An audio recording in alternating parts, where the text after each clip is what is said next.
Oh, just got back. We saw Boogeyman. I'm your Boogeyman. Yes, I am. Probably don't know that song. It's a 70s disco song. Cougine song. Back in the good old days, Bay Ridge, Brooklyn. But anyway, I don't know. You know, I need to know things. I need to understand, where did this Boogeyman come from? Just shows up. I don't want to be like the spoiler. I'll say spoiler alert, but apparently families that are going through some sort of grief, it latches onto them. Dude was a psychiatrist, the father. This is how it all started. And a guy came to him. The guy was like, look, I got to talk to somebody. Please, I'm in desperate need. He's like, look, I normally set appointments. He's like, please, I don't know what I'm going to do. I need to speak to someone.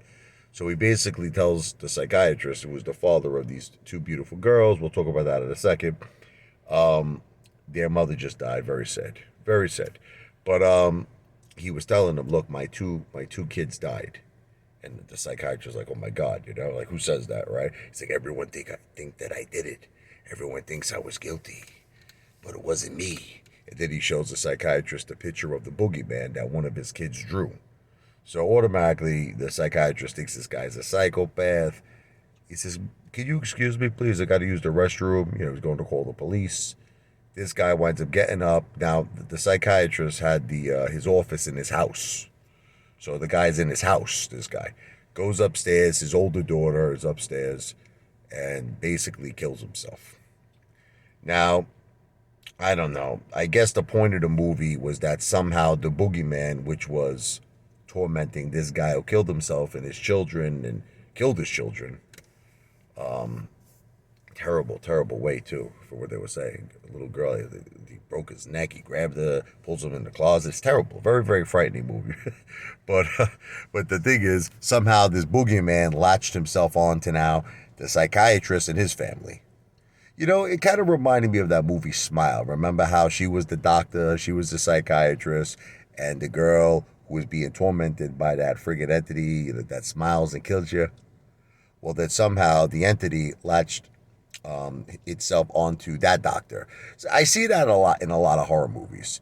It starts off with the person who's being tormented. They go to someone for help, typically a psychiatrist, and then whatever you want to call it, the friggin' boogeyman, the entity, then latches on to that person, the psychiatrist, right?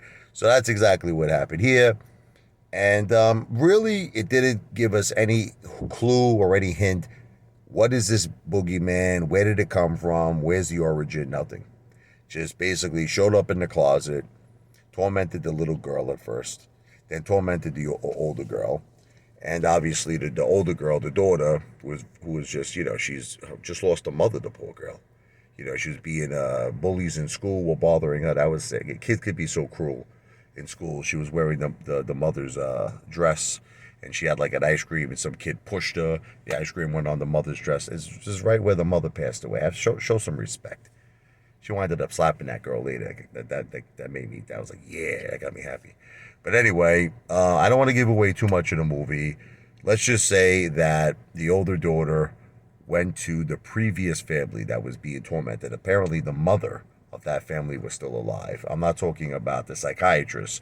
I'm talking about the guy who went to the psychiatrist. And she turned out to be like a G.I. Jane. She's living in a house with no electricity because apparently the boogeyman hates light. And she's got like a friggin' AK-47, like a machine gun.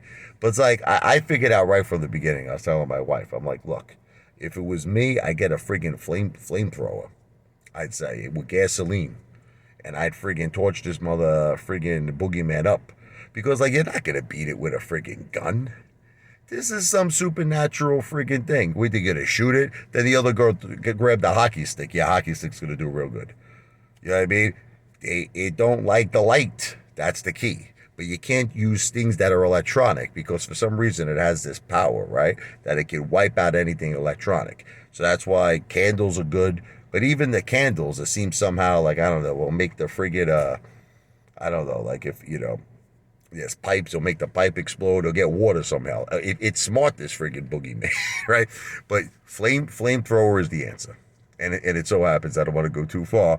Let's just say that the Apefather was right about that one. Look, it's entertaining.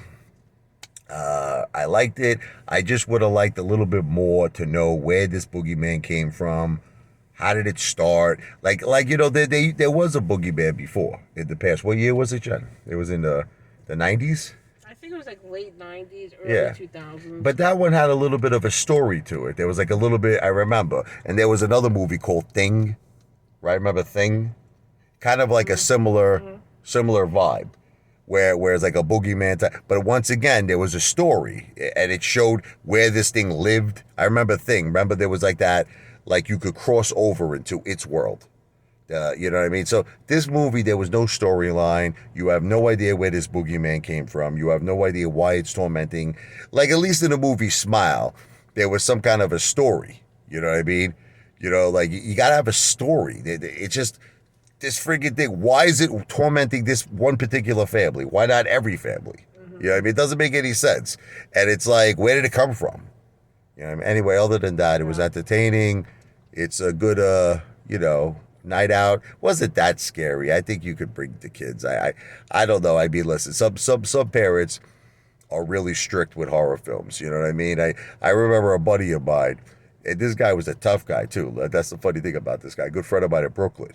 This guy was tough, man. I mean, he used to have this thing called the 3 second rule. If you looked at him for 3 seconds, he'd freaking knock you out. But when it comes to his kids, he used to think I was nuts. He's like, "You make your kids watch horror movies?"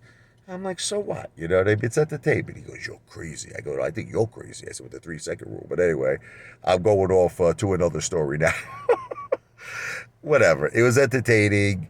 The only downfall, I just wish there was more of a storyline.